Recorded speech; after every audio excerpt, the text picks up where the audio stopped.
This is Qtv News. I am Marietu Sidibe and thanks for joining us. First, the main local, international and sports news headlines. The Minister of Defense calls on the public to support and contribute to government's ongoing security sector reform programs. Peace ambassadors the Gambia launch a monthly situational analysis on the political climate in the Gambia in relation to the 2021 elections in the Gambia.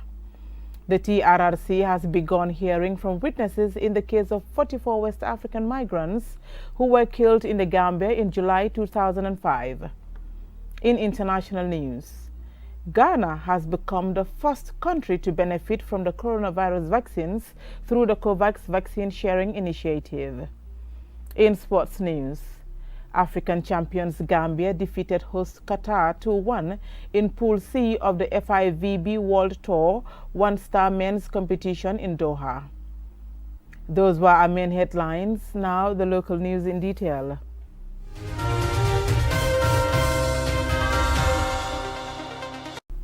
The Minister of Defense Wednesday called on the public to support and contribute to government's ongoing security sector reform programs, such as the development of various policy documents. He was speaking at the official inauguration of the National Defense Policy Drafting Committee. And Sumana Isonyasi reports. The inauguration of this committee, comprising former and current senior military officers and senior government officials, including permanent secretaries, has been highly commended by senior government officials and partners such as the British government. It comes as the country is undertaking various security reform programs. With a national security strategy and GAF bill already in progress, the Minister of Defense, Omar Fai, says the inauguration of this National Defense Policy Drafting Committee highlights the borough administration's commitment to strengthening security and safeguarding the country's territorial integrity. And he reminded members of the committee of the need to remain resolute in developing the said policy. It is thus apparent that the committee we are inaugurating today has a very serious task. I therefore implore you to handle this task with all the seriousness it deserves. You must realize you are developing a policy which will have serious implications for the Gambia.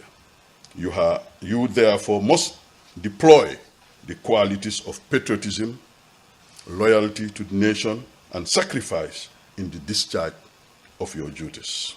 National Security Advisor Mamadou Badji and Mohamed Ocham, the Deputy CDS of the Gambia Armed Forces, say the drafting of this important policy document will help guide government in making key policy decisions, especially in dealing with security matters. I hope and above in mindsight, the drafters will understand that our strength as a nation and our national interest by no means lies to a greater extent in our instruments of national power.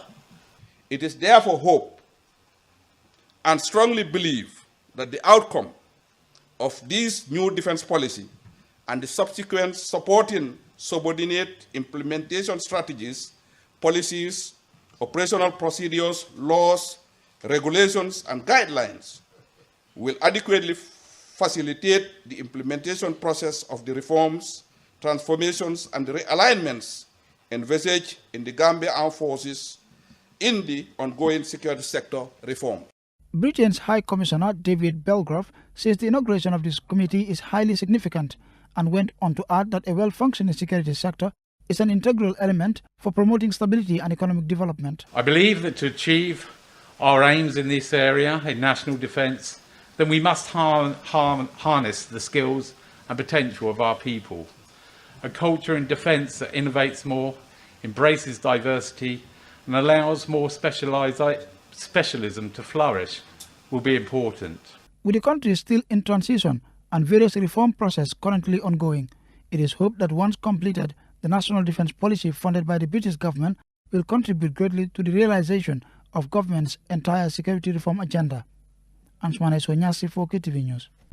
Elections can sometimes be a catalyst for violent conflict, as has been demonstrated in Niger this week. A monthly situational analysis on the 2021 elections in the Gambia to monitor the political climate has been launched by Peace Ambassadors the Gambia. Jainaba Sonko reports. Political analysts are with the view that the current political climate in the Gambia is both interesting and critical. Many are with the common view that this is the make or break time for the country's quest to have a peaceful and democratic elections come December 2021. Elections provide means by which competition in society can be channeled into a constructive process with common rules for people to choose their representatives. A monthly situational analysis of the Gambia's political climate is necessary to keep citizens informed.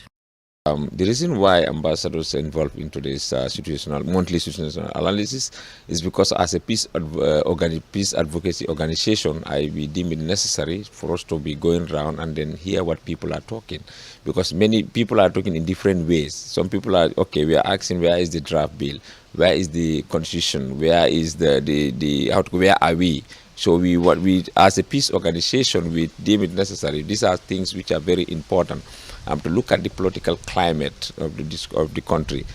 A voter registration process was scheduled to take place on the 13th of January according to the IEC calendar for the 2021 elections. The exercise has been postponed, with IEC citing logistical arrangement problems for the delay. Right now, after having been given approval by the GPPA, that's the Gambia Public Procurement Authority, so the IEC is now conducting or completing the procurement process, and I'm sure soon after that the public will be announced of the new date for the voter registration. Yes. But will the election go as planned? Yes, the election would go as planned. As per the calendar, the elections calendar, it will be solely held in December. So I'm sure this would not affect the calendar that much. Political rhetoric, accusations and counter-accusations amongst political leaders and supporters has the potential to cause chaos in political space. What is the role of politicians in the maintenance of peace? Leaders must take responsibility, like to show leadership by example, through messages that will disseminate, because in most cases the party members, they listen to the leaders. So it will be the responsibility of the leadership, especially messages of peace, to transmit that and to emphasize that on the masses. And secondly, we must promote nationalism. You know, election is everybody's business, but this country belongs to all of us. Among the issues captured in the monthly situational analysis is the rejection of the draft constitution by parliamentarians. Some Gambian political leaders are currently in Nigeria for discussions with Goodluck Jonathan to revive the constitution. Many Gambians have been critical of this development. So for me, it is a demonstration of poor leadership in the first place. Otherwise, what I would have said before going to Nigeria, why can't the president, as the head of state, as someone given the mandate to lead the Gambia, to call all stakeholders, not just political parties, but civil society, our religious leaders, other sectors of our society, to a national conference that this draft failed. Can we come together as a nation to see how to revive it? The unprecedented number of registered political parties taking into context the population and size of the Gambia was also captured on the report. Considering the Gambia is a multi-party state, perhaps we should not be worried about an increase in the number of political parties. Reporting for QTV News, I am Jenna Basonko. The TRRC on Wednesday began hearing from witnesses in the case of 44 West African migrants who were killed in the Gambia in July 2005. More in this report by Babukar C. The first witness, a police officer stationed at the Barra police station, Kebaba, explained to the commission how he got involved in the rescue of the stranded migrants in Jinak Riverside. When news of migrants in distress reached them, Bah said he informed his seniors and they took local boats and went to rescue them. The boat that was carrying them, maybe because normally they travel by those people travel at the back where they go at night. Maybe it was daytime. This man, the boat dropped them there mistakenly. Maybe that's what I think. The witness said they brought the migrants to Barra police station, where they met other security forces and they began screening and taking statements from the migrants, who were more than 50 in number. We asked them. Some of them were saying Ghanaians, but they speak different language. They're speaking French. Most of them were speaking English. Mr. Ba explained that the migrants did not look like a threat to anyone, as they were just trying to find their way to Spain, and only seemed to have personal effects and some money on them. Next to appear was Maulud Fall, a former police officer now working at the Drug Law Enforcement Agency. Fall told the commission that he was at home on 22nd July 2005, which was a public holiday, and was called to report to work. Upon arriving at the police station, he was briefed that suspected drug dealers were stranded at the Jinak riverside. Arriving at the scene, Fall concluded that the suspects were just migrants and not drug dealers. Where I saw them, they were almost over. I don't count them in person. I don't know the number exactly. But why? I would estimate almost over 50.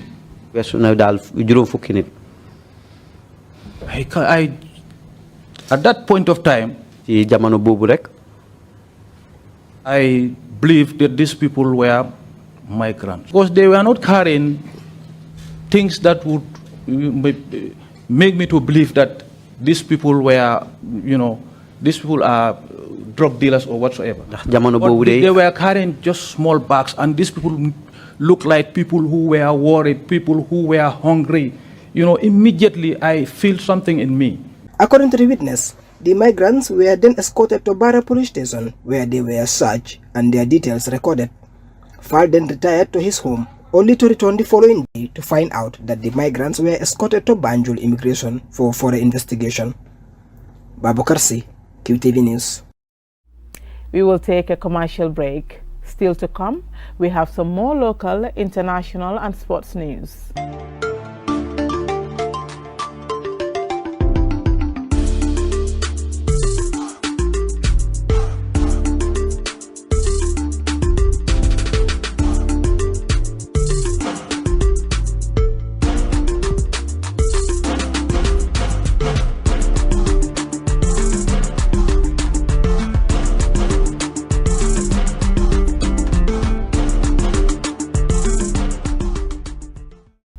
Welcome back. Lieutenant Colonel Amadou Bojang, the former commander of the so-called bulldozers, on Tuesday testified at the TRRC to shed light on allegation of unlawful arrest, detention and torture of detainees leveled against him. Babu Karsi reports. Lieutenant Colonel Amadou Bojang is adversely mentioned by two witnesses, accusing him of illegal arrest and detention at the bulldozers camped in Kanifing for speaking about the government of Yaya Jammeh. Bojang began his testimony with his education, enrollment into the gendarmerie and later into the army after the 1994 coup. He first spoke about his own arrest and detention for 3 months at the Yundum barracks under the directive of ex-President Jammeh.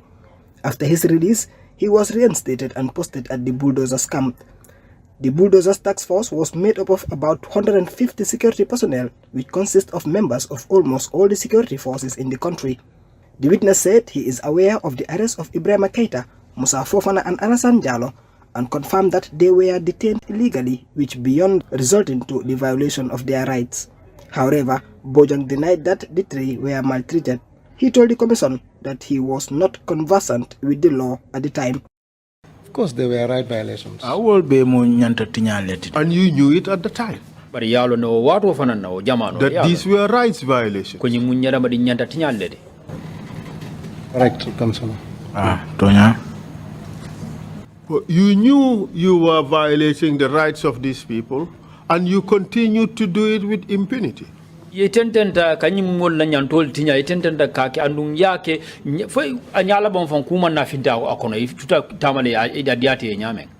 the issue of escorting the two detainees to the cemetery at 3 a.m., threatening to kill and bury them was vehemently denied by the witness. Cemetery issue never existed. It was a premeditated statement because according to their statement, they took out shovels and spade and put it in a vehicle and drove to the cemetery. If you look at Holigam and at the cemetery, it's less than 30-second drive. The witness accepted that they were detaining people illegally, but denied going to the cemetery at 3 a.m. to threaten to kill anyone. Are you prepared to take responsibility for all the unlawful detentions that happened at Holga? I will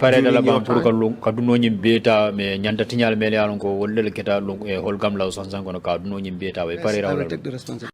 Lieutenant Colonel Bojang accepts responsibility on all the illegal detentions that took place at the camp during his time as the head of the bulldozers. Bojang's testimony brings an end to the public hearing of the NIA. Babukar Si, QTV News.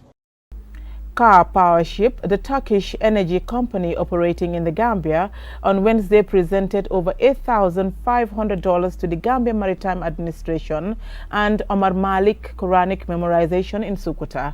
Omar P. Jallo witnessed the presentation, and this is his report. Car Power Ship currently are operating in many countries around the world. The company connected its 36 megawatts to the Gambia national grids in early 2018 to contribute towards the improvement of the electricity supply. The Gambia Maritime Administration received $3,000 for the construction of a catwalk at the Banjul landing site, where passengers are usually carried by youths from the boats to the shore, while the Omar Malik Quranic Memorization and Study of Islamic Doctrine School received $5,000 and food items worth over $1,500. The money is for the school to pay the salaries of its staff, who have not been paid salaries for months.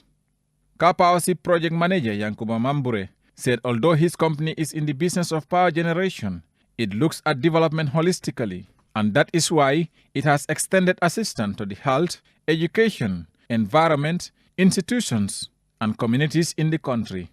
Mambure used the opportunity to thank the government and NAVEC for giving them the opportunity to operate in the Gambia.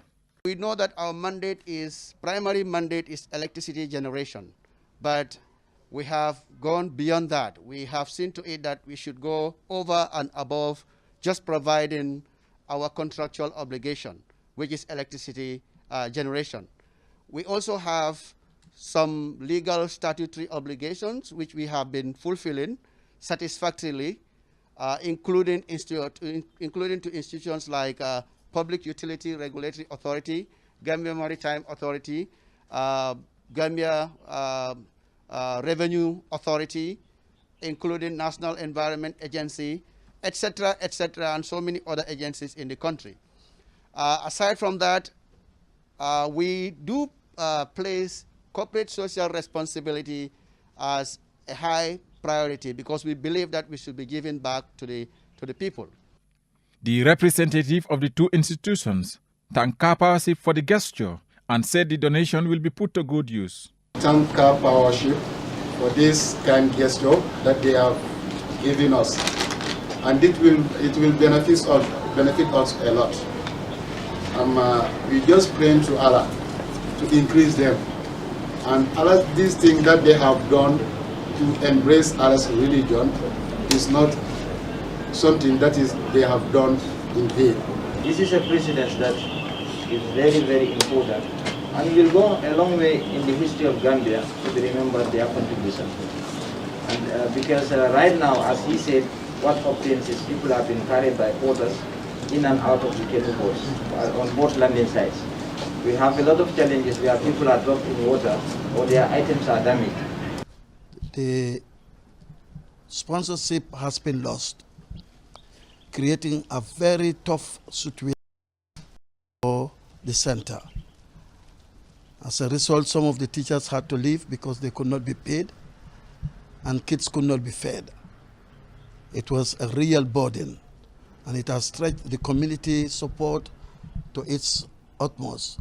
And with this support now from Car Power as part of their social responsibility, Car Power Ship started operation in the Gambia in May 2018 after signing a contract with the National Water and Electricity Supply Company, NAWEC, to deploy a power ship with 36 megawatts of electricity for a period of 2 years. Car Power Ship, which is part of the Karandenis Power Ship Kore Bay Group, has been supplying 60% of Gambia's total electricity needs. Reporting for QTV News, I am Omar P. Jallo. We will take a commercial break. Still to come, some international and sports news.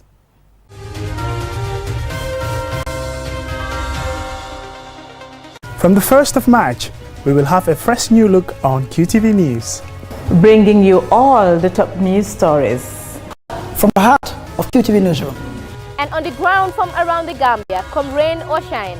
For all the latest news, entertainment, business, sports and weather. Stay with QTV News always. QTV News, redefining the news.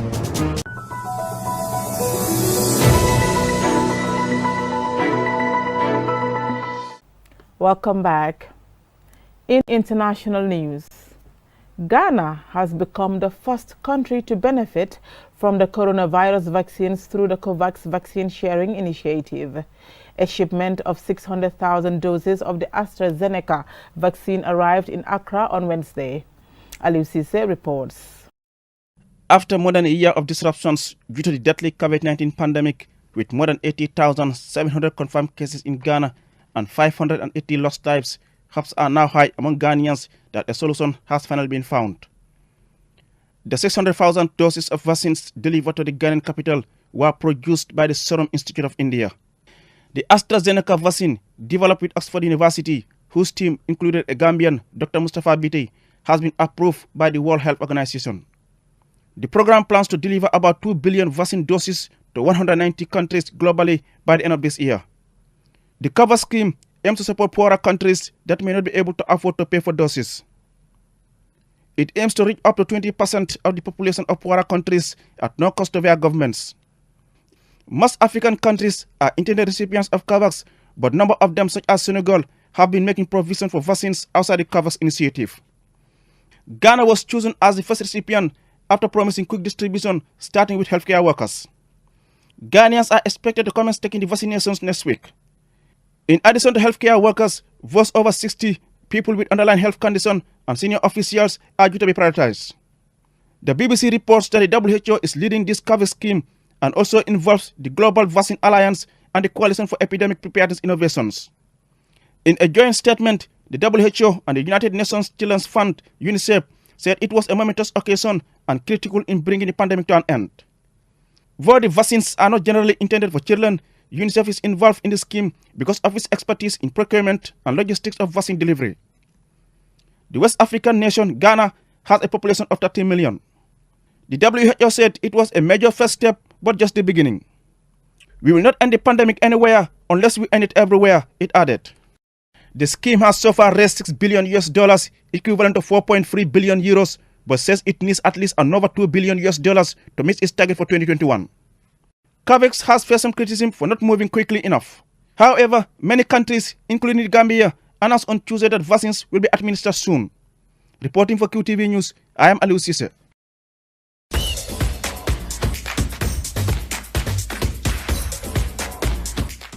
In sports news, African champions Gambia defeated host Qatar 2-1 in Pool C of the FIVB World Tour One-Star Men's Competition in Doha.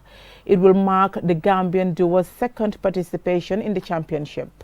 The USA are their next opponents. Mamadou Gajaga reports. Gambia is among 14 countries and one of 24 teams taking part in the competition, which began on Tuesday. Gold medalist from the African Games in 2019, Seni Jao and Baibabu Jara faced off against the host and defeated them 2-1 in a close affair, 21-13, 16-21 and 15-11. The Gambia duo will now face the USA in their second match and complete their final group fixture against Poland. The top 3 finishers in each of the 4 groups will advance to the elimination stage, where 2 rounds will be played on Thursday. Friday's schedule features the semi-finals and medal matches. Both Jawa and Jara renewed their optimism in an interview with QTV ahead of the competition. We feel great taking part in the upcoming FIVB World Tour event, which is going to be played in Doha from the 22nd to the 26th of this month, February. Yeah, we feel great representing our country as the players, because every athlete wants to wear the jersey of your national team. Yeah, it's a privilege to represent your nation in every competition when you are given the opportunity to represent your country. Yeah, so Alhamdulillah, we feel great representing our nation.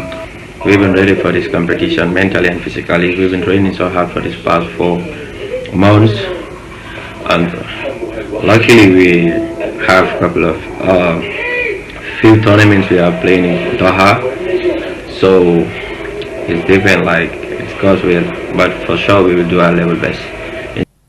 Mamutu Gajaga, QTV News.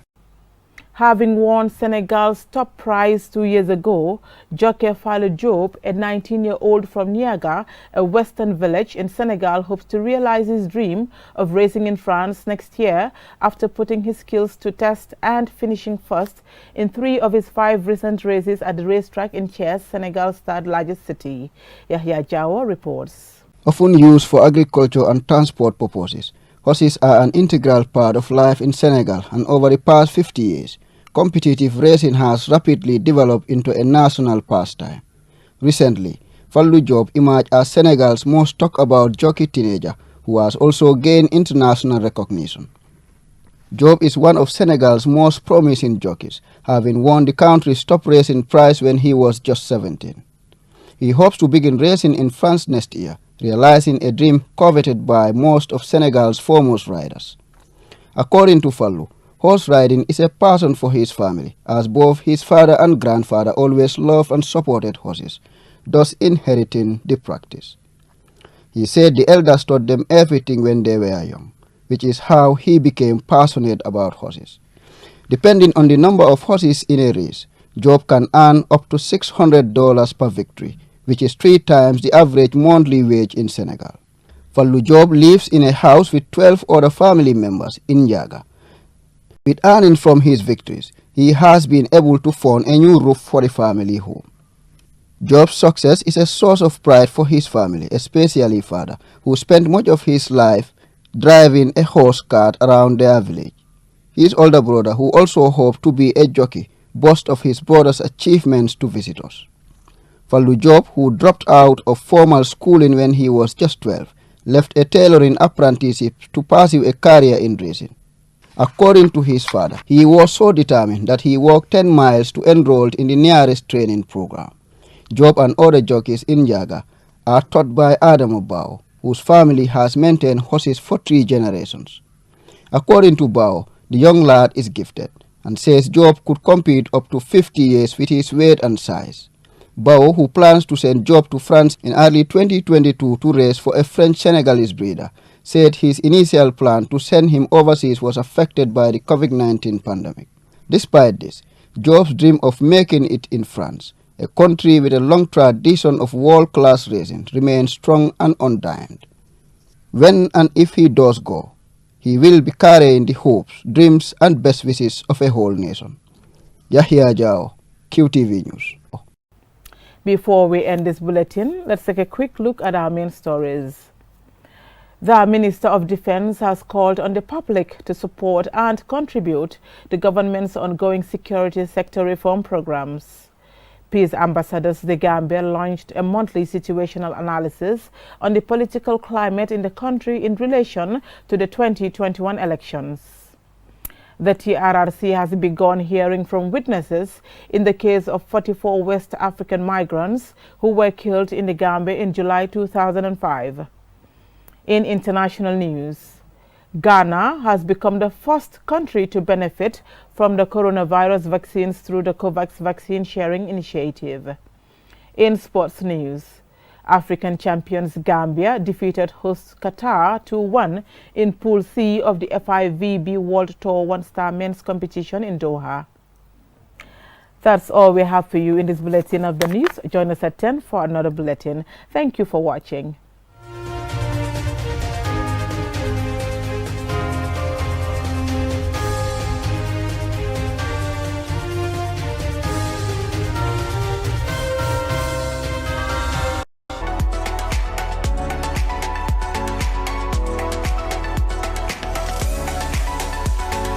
Join us for a deeper look at Gambian politics. State of Affairs, coming soon on QTV.